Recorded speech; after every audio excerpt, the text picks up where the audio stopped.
সরকারি চাকরিতে কোটা পদ্ধতি সংস্কারের দাবিতে আন্দোলনরত শিক্ষার্থীদের সঙ্গে একত্রতা প্রকাশ করেছে প্রতিবেশী ভারতের ছাত্র সংগঠন অল ইন্ডিয়া স্টুডেন্টস অ্যাসোসিয়েশন। বামপন্থী সংগঠনটির জাতীয় কমিটির প্রেসিডেন্ট নীলাশিস বোস এবং জেনারেল সেক্রেটারি প্রসেনজিৎ কুমার স্বাক্ষরিত এক বিবৃতিতে বলা হয়েছে, সরকারি চাকরিতে বৈষম্যমূলক কোটা ব্যবস্থা সম্পূর্ণই বন্ধের দাবিতে হাজার হাজার শিক্ষার্থী যখন বাংলাদেশের বিশ্ববিদ্যালয় ও রাজপথে নামে, তখন তাদের শুধু পুলিশ নয়, ক্ষমতাসীন দল আওয়ামী লীগের ছাত্র সংগঠন বাংলাদেশ ছাত্রলীগ কর্তৃক সহিংস রাষ্ট্র দমন পীড়ন মুখোমুখি হতে হয়। তারা রড, লাঠি, ঢিল দিয়ে শিক্ষার্থীদের উপর হামলা করেছে। প্রধানমন্ত্রী শেখ হাসিনা অহংকারীভাবে কোটার বিরোধিতাকে রাজাকার হিসাবে আখ্যা দেন বলে বিবৃতি করেছে তারা।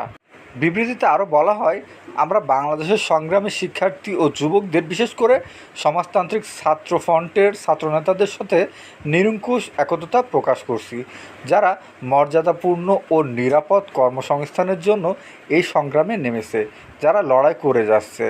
নিশ্চিত করতে চাই বৈষম্যমূলক কর্মসংস্থান নীতির বিরুদ্ধে ধর্মঘটের মাধ্যমে ন্যায্য দাবি জানালেও তাদের পেটানো ও গ্রেফতার করা হচ্ছে, এটাও তারা বলেন।